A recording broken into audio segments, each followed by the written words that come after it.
സന്തോഷ് മാധവന് ഭൂമി ദാനം ചെയ്ത സംഭവത്തിൽ എഫ്ഐആർ രജിസ്റ്റർ ചെയ്ത് അന്വേഷണം നടത്താൻ മൂവാറ്റുപുഴ വിജിലൻസ് കോടതി ഉത്തരവ്. അടൂർ പ്രകാശ്, കുഞ്ഞാലിക്കുട്ടി എന്നിവരുൾപ്പെടെ 6 പേർക്കെതിരെ അന്വേഷണം നടത്താനും ഉത്തരവ്. വിവരങ്ങളുമായി സാലി മുഹമ്മദ് ചേരുന്നു. സാലി, പറയൂ. വിവാദ സർക്കാർ ഉത്തരവിന് പിന്നിൽ അഴിമതി നടന്നുവെന്നാരോപിച്ച് കളമശ്ശേരി സ്വദേശി ഗിരീഷ് ബാബു സമർപ്പിച്ച ഹർജി അനുവദിച്ചുകൊണ്ടാണ് മൂവാറ്റുപുഴ വിജിലൻസ് കോടതിയുടെ ഉത്തരവ്. മുൻ മന്ത്രിമാരായ അടൂർ പ്രകാശ്, പി.കെ. കുഞ്ഞാലിക്കുട്ടി എന്നിവരുൾപ്പെടെ 6 പേർക്കെതിരെ കേസെടുത്ത് അന്വേഷണം നടത്താൻ വിജിലൻസ് ജഡ്ജി പി. മാധവൻ ഉത്തരവിടുകയായിരുന്നു. അന്നത്തെ റവന്യൂ വകുപ്പ് additional chief secretary Vishwas Mehta, Santhosh Madhavan ഒപ്പം IT കമ്പനിയായ RMS എക്കോ വേൾഡിന്റെ മാനേജിംഗ് ഡയറക്ടർ DM ജയശങ്കർ എന്നിവരാണ് കേസിലെ മറ്റു പ്രതികൾ. പരാതിയിൽ കോടതിയുടെ നിർദ്ദേശപ്രകാരം മുമ്പ് വിജിലൻസ് ത്വരിത പരിശോധന നടത്തിയിരുന്നു. എന്നാൽ എല്ലാവരെയും കുറ്റവിമുക്തരാക്കുന്ന ഒരു റിപ്പോർട്ടാണ് അന്ന് കഴിഞ്ഞ സർക്കാരിന്റെ കാലത്ത് വിജിലൻസ് സമർപ്പിച്ചത്. ഈ റിപ്പോർട്ട് തള്ളിക്കൊണ്ടാണ് ഇപ്പോൾ അന്വേഷണത്തിന് കോടതി ഉത്തരവിട്ടിരിക്കുന്നത്. മുൻമന്ത്രി പി.കെ. കുഞ്ഞാലിക്കുട്ടിക്കെതിരെ ഹർജിയിൽ ആരോപണങ്ങളില്ലായിരുന്നെങ്കിലും കുഞ്ഞാലിക്കുട്ടിക്കെതിരെ കൂടി അന്വേഷണം നടത്താൻ കോടതി നിർദ്ദേശിച്ചിട്ടുണ്ട്. വിവാദ ഇടപാടിന് കുഞ്ഞാലിക്കുട്ടി അമിത താല്പര്യമെടുത്തു എന്ന് കണ്ടെത്തിയതിനെ തുടർന്നാണ് ഇത്തരമൊരു നടപടി. മന്ത്രിസഭാ യോഗത്തിൽ അജണ്ടയ്ക്ക് പുറത്ത് കുഞ്ഞാലിക്കുട്ടി ഈ വിഷയം ഉന്നയിക്കുകയായിരുന്നു എന്ന് കണ്ടെത്തുകയും ചെയ്തിരുന്നു.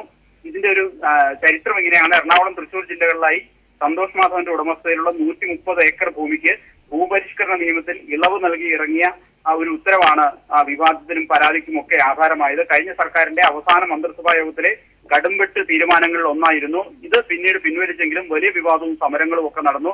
ഒടുവിൽ ഇപ്പോൾ നിയമവഴിയിലേക്ക് നീങ്ങുകയാണിത്. ശരി, സാലി മുഹമ്മദാണ് വിവരങ്ങൾ പങ്കുവച്ചത്. ബോക്സിംഗ് ഇതിഹാസവും മുൻ ലോക ഹെവി വെയ്റ്റ് ചാമ്പ്യനുമായ മുഹമ്മദ് അലി അന്തരിച്ചു. 74 വയസ്സായിരുന്നു. പാർക്കിൻസൺ രോഗബാധിതനായിരുന്നു അദ്ദേഹം. US-ലെ അരിസോണയിലാണ് അന്ത്യം. ശ്വാസകോശ സംബന്ധമായ അസുഖങ്ങളെ തുടർന്ന് ചികിത്സയിലായിരുന്നു. ദീർഘനാളായി പാർക്കിൻസൺസ് രോഗബാധിതനായിരുന്ന ഇദ്ദേഹത്തെ കഴിഞ്ഞ വ്യാഴാഴ്ചയാണ് ആശുപത്രിയിൽ പ്രവേശിപ്പിച്ചത്. 1981 ബോക്സിംഗ് റിംഗിനോട് അദ്ദേഹം വിട പറഞ്ഞത്. ബോക്സിംഗ് ചക്രവർത്തി എന്ന വിശേഷണം ലോകം ചാർത്തിക്കൊടുത്ത ഒരേയൊരു താരമാണ് മുഹമ്മദ് അലി. ബോക്സിംഗ് ചക്രവർത്തി എന്ന് ലോകം വിളിച്ച മുഹമ്മദ് അലിയെ വ്യത്യസ്തമാക്കുന്നത് രാഷ്ട്രീയ, മാനുഷിക വിഷയങ്ങളിൽ അദ്ദേഹം കൈക്കൊണ്ട നിലപാടുകളായിരുന്നു. വർണ്ണവെറിക്കെതിരെയും സാമ്രാജ്യത്വത്തിനെതിരെയും ജീവിതത്തിലുടനീളം മുഹമ്മദ് അലി നടത്തിയ ധീരമായ പോരാട്ടമായിരുന്നു ആരാധക ഹൃദയങ്ങളിൽ ഇടം നേടിക്കൊടുത്തത്.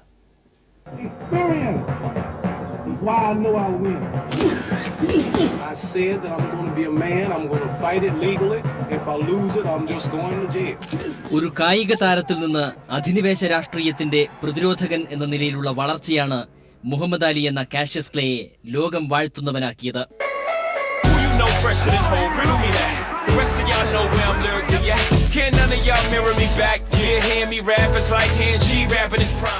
ബോക്സിംഗ് റിംഗിൽ എതിരാളിയെ ഇടിച്ച ഓരോ ഇടിയും അമേരിക്കൻ അധിനിവേശത്തിന്റെയും വർണ്ണവിവേചനത്തിന്റെയും മുഖത്തേക്കുള്ള ശക്തമായ പഞ്ചാണെന്ന് ലോകത്തെ കാണിച്ചു കൊടുത്തപ്പോഴാണ് മുഹമ്മദ് അലി ഒരു യഥാർത്ഥ താരമായത്. കറുപ്പിൽ നിന്നും മുളച്ചുകുന്തിയ ഒരു വടവൃക്ഷം തന്നെയായിരുന്നു മുഹമ്മദ് അലി. 1942 ജനുവരി 17 അമേരിക്കയിലെ കെന്റുക്കിയിലുള്ള ലൂയിസ് വില്ലയിൽ ജനിച്ച കാഷ്യസ് ക്ലേയെ മുഹമ്മദ് അലിയാക്കി തീർത്തത് അമേരിക്കയിൽ നടമാടിയ വർണ്ണവിവേചനമായിരുന്നു. പോരാട്ടം നിറഞ്ഞ ഭാവി ജീവിതത്തിന് ക്ലേ കരുത്തു നേടിയത് ഈ ജീവിതാനുഭവങ്ങളിൽ നിന്നാണ്. വീടിനടുത്തുള്ള ജിംനേഷ്യത്തിൽ ബോക്സിംഗ് പരിശീലനം കാണാൻ പോയ ക്ലേ യാദൃച്ഛികമായാണ് പരിശീലനം ആരംഭിക്കുന്നത്. പരിശീലനം ആരംഭിച്ച് 6 ആഴ്ച പിന്നിട്ടപ്പോൾ ക്ലേ ബോക്സിംഗ് റിംഗിൽ തന്റെ ആദ്യ ജയം നേടി. പിന്നീട് തന്റെ മുഴുവൻ സമയവും ഊർജവും ക്ലേ ബോക്സിംഗിനായി മാറ്റിവെച്ചു.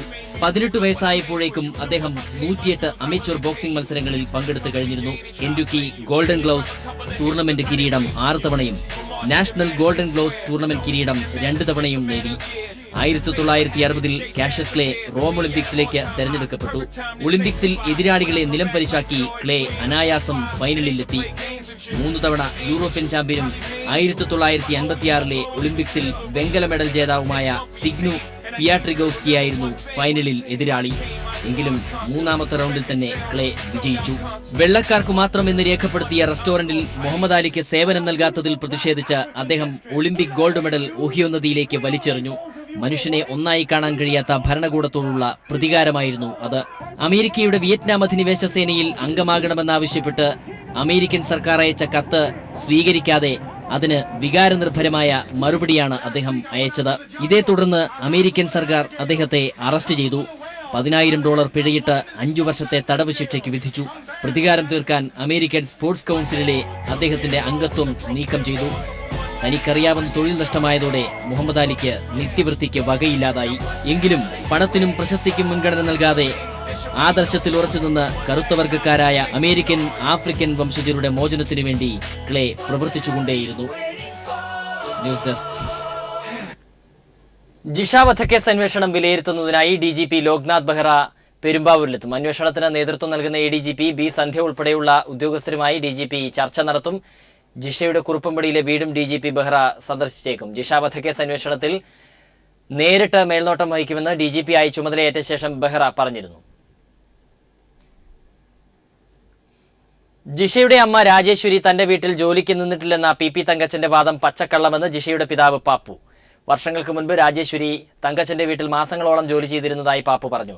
തനിക്ക് 10 ലക്ഷം രൂപ വാഗ്ദാനം ചെയ്ത് കോൺഗ്രസ് പഞ്ചായത്ത് അംഗത്തിന്റെ സുഹൃത്തായ ജോളി എന്നയാൾ കഴിഞ്ഞ ദിവസം തന്നെ സമീപിച്ചതായും പാപ്പു വെളിപ്പെടുത്തി. ജിഷയുടെ കൊലപാതകവുമായി ബന്ധപ്പെട്ട് തനിക്കെതിരെ ഉയർന്ന ആരോപണങ്ങൾ നിഷേധിച്ച് രംഗത്ത് വന്ന PP തങ്കച്ചൻ ജിഷയുടെ മാതാവ് രാജേശ്വരി തന്റെ വീട്ടിൽ ഒരു ദിവസം പോലും ജോലി ചെയ്തിട്ടില്ല എന്നാണ് പറഞ്ഞിരുന്നത്. ഈ വാദം പച്ചക്കള്ളമാണെന്ന് ജിഷയുടെ പിതാവ് പാപ്പു പറഞ്ഞു. തങ്കച്ചന്റെ വീട്ടിൽ രാജേശ്വരി മാസങ്ങളോളം ജോലി ചെയ്തിരുന്നതായി പാപ്പു വ്യക്തമാക്കി. പച്ചക്കള്ളമാണ്, വേറെ ഒന്നുമല്ല. ഇത് TV-യിൽ ഞാൻ കണ്ടതാ. TV-യിൽ പുള്ളിക്കാരൻ ഈ രാജേശ്വരി എൻ്റെ വീട്ടിൽ പണിക്ക് വന്നിട്ടില്ല, രാജേശ്വരി അറിയില്ല എന്ന് ഞാൻ ഐസൊലേഷൻ വാർഡിൽ കിടന്നുകൊണ്ട് TV-യിൽ ഞാൻ കണ്ടതാ. അപ്പോൾ അത് പച്ചക്കള്ളാണെന്ന് ഉറപ്പ് തന്നെയാണ്. ആൾ ഇഷ്ടം പോലെ പണിക്ക് പോയിട്ടുണ്ട്, പല ദിവസങ്ങളായിട്ട് പോയിട്ടുണ്ടെന്നുള്ള ഉറപ്പ് തന്നെയാണ്. അത് പല ദിവസങ്ങളും പല മാസങ്ങളിലും ഇഷ്ടംപോലെ പോയിട്ടുണ്ട്. അതിന് ഉറപ്പ് ഞാൻ എപ്പോഴും പറയാൻ തയ്യാറാണ്. പിന്നെ എന്തിനായിരിക്കും തങ്കച്ചൻ തങ്കച്ചൻ നുണ പറഞ്ഞ എന്താണെന്നുള്ളതിനെക്കുറിച്ച് എനിക്കറിയില്ല. അപ്പോൾ ഇതിൻ്റെ പിന്നിൽ ചിലപ്പോൾ തങ്കച്ചന് എന്തെങ്കിലും കാര്യങ്ങളുണ്ടായിരിക്കും, അല്ലെങ്കിൽ പിന്നെ തങ്കച്ചൻ അങ്ങനെ പറഞ്ഞാൽ ഇല്ലല്ലോ. രാജേശ്വരിക്ക് UDF നേതാക്കൾ 15 ലക്ഷം രൂപ നൽകിയതിൽ ദുരൂഹതയുണ്ട്. 10 ലക്ഷം രൂപ വാഗ്ദാനം ചെയ്ത് തങ്കച്ചനുമായി അടുപ്പമുള്ള ജോളി എന്നയാൾ തന്നെ സമീപിച്ചിരുന്നതായും പാപ്പു വെളിപ്പെടുത്തി. പുള്ളി പറഞ്ഞെങ്ങനെയാണ്, നീ സമാനപ്പെട്ട ഒരു 10 ലക്ഷം രൂപ ഞാൻ മേടിച്ചു തരാം എന്നോട് പറഞ്ഞു. അപ്പോൾ ഞാൻ പറഞ്ഞു, ഈ 10 ലക്ഷം രൂപ നിനക്ക് മേടിച്ചു തരാം. വ്യക്തിയെ പറഞ്ഞില്ല അവൻ. 10 ലക്ഷം രൂപ ഞാൻ മേടിച്ചു തരാം. അതിപ്പോൾ ഈ ഊഹിക്കാവുന്നതേ ഉള്ളൂ, നമുക്ക് വേറൊന്നും വേണ്ടല്ലോ. ഊഹിക്കാവുന്ന കാര്യമുള്ളൂ, ആരോട് നമ്മൾ പറയേണ്ട ആവശ്യമില്ലല്ലോ. ജോമോൻ പുത്തുമ്പുരയ്ക്കലിനെതിരെ പരാതി നൽകിയത് തങ്കച്ചനുമായി ബന്ധമുള്ള പഞ്ചായത്ത് അംഗം സുനിലിന്റെ സമ്മർദ്ദത്തെ തുടർന്നാണെന്ന് കഴിഞ്ഞ ദിവസം പാപ്പു പറഞ്ഞിരുന്നു. ഇതിനു പിന്നാലെ തനിക്ക് ഭീഷണിയുണ്ടെന്നും താൻ ഭയന്നാണ് കഴിയുന്നതെന്നും പാപ്പു പറഞ്ഞു. സാലി മുഹമ്മദ്, കൊച്ചി. തെരഞ്ഞെടുപ്പ് പരാജയം വിലയിരുത്താൻ KPCC നിർവാഹക സമിതി യോഗം നെയ്യാർ ഡാമിൽ പുരോഗമിക്കുന്നു. തെരഞ്ഞെടുപ്പ് തോൽവി തുറന്ന മനസ്സോടെ ചർച്ച ചെയ്യുമെന്ന് VM സുധീരൻ വ്യക്തമാക്കി. വിവരങ്ങളുമായി MR സജേഷ് ചേരുന്നു. സജേഷ്. KPCCയുടെ 2 ദിവസം നീളുന്ന ക്യാമ്പ് എക്സിക്യൂട്ടീവ് യോഗം നെയ്യാർ ഡാമിൽ പുരോഗമിക്കുകയാണ്.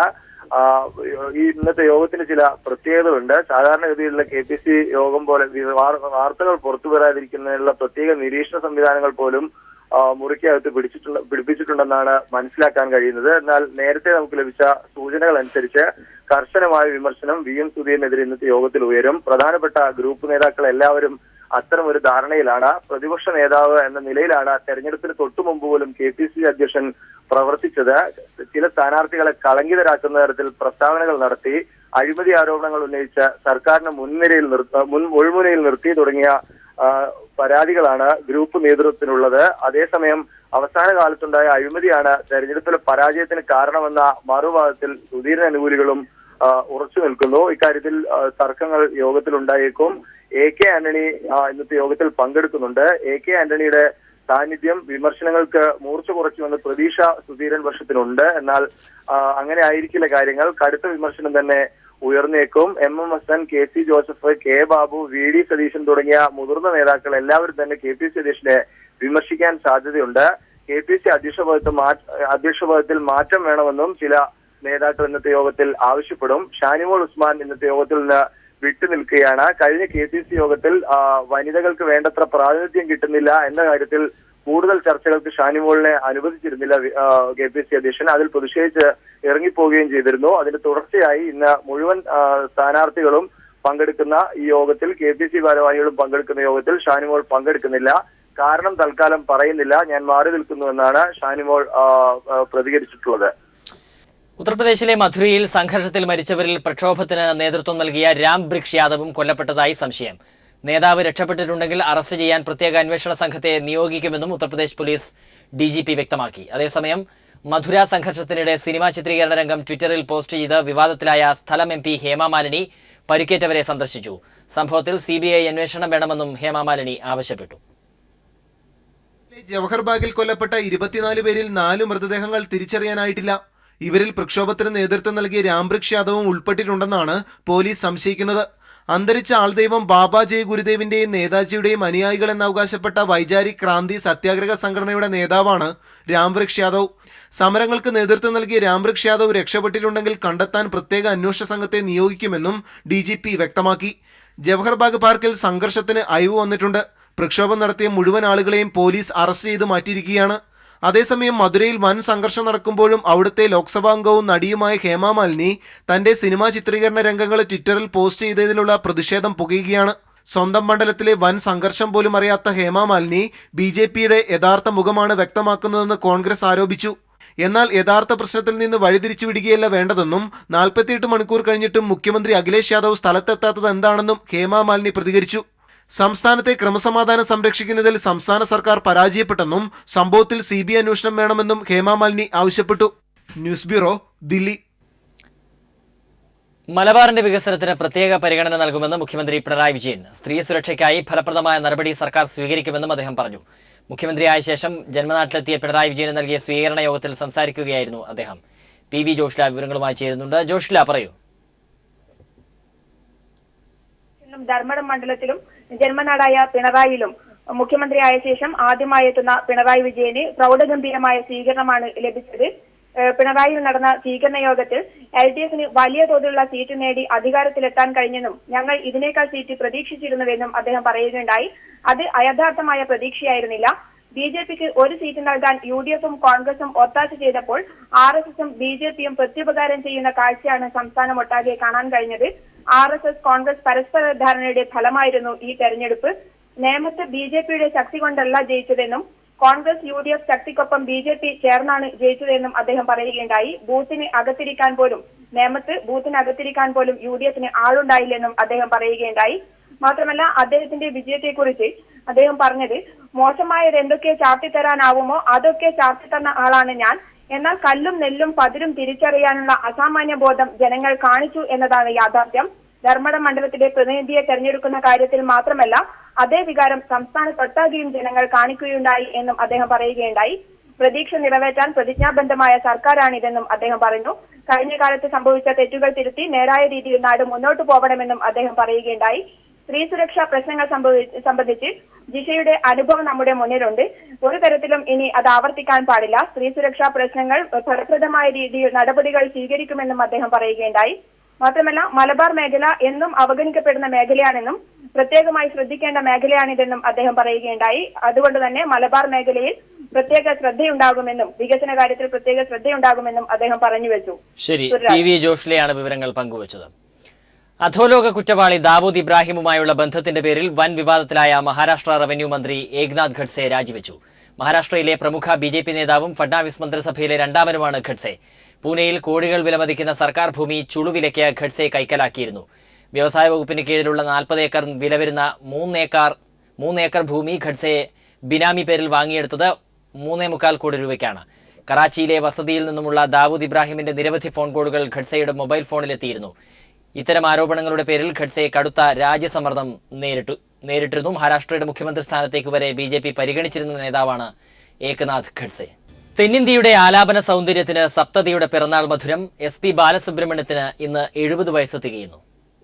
തമിഴിനെയും അറിയും മുൻപേ മലയാളിയുടെ ബാല്യം അനുഭവിച്ചറിഞ്ഞതാണ് തമിഴ് പാട്ടുകളുടെ സൗന്ദര്യം. ഓർമ്മയിൽ പണ്ടെന്നോ പതിഞ്ഞുപോയ ആ ഗാനങ്ങൾ മനസ്സിൽ അറിയാതെ കോറിയിട്ട 3 അക്ഷരമായിരുന്നു SPB. ജന്മം കൊണ്ട് തമിഴനല്ലെങ്കിലും SPBയെ ഒരു തമിഴനായല്ലാതെ കാണാനാവില്ല നമുക്ക്. കാരണം തലമുറകളുടെ നാവിലൂടെ നാം ഏറ്റുപാടിയ തമിഴ് ഈരടികളിലെല്ലാം നിറഞ്ഞു നിന്നത് ഈ മനുഷ്യന്റെ ഹൃദയനിശ്വാസങ്ങളായിരുന്നു. ഇളയരാജയുടെ ഫോക്ക് ടച്ചുള്ള ഗാനങ്ങൾക്ക് SPBയുടെ സ്വരമാധുരി ശ്രുതിമീട്ടിയപ്പോൾ തമിഴകത്തിന്റെ ചലച്ചിത്ര പെരുമയെ ദക്ഷിണേന്ത്യ ഒന്നാകെ വണങ്ങി നിന്നു. 7 സ്വരങ്ങളെ തഴുകിയൊഴുകിയ മഹാപ്രവാഹത്തിന് ഇന്ന് 70 ആണ്ടിന്റെ നിറവ്. SPB നന്ദി. നിങ്ങളുടെ കാലത്ത് ജീവിക്കാനായതാണ് ഞങ്ങളുടെ ഏറ്റവും വലിയ പുണ്യം. കണ്ണീരിൽ കണ്ണൂരിൽ പാർത്താൽ നെഞ്ചുക്കുൾ കൾച്ചറൽ ഡെസ്ക്.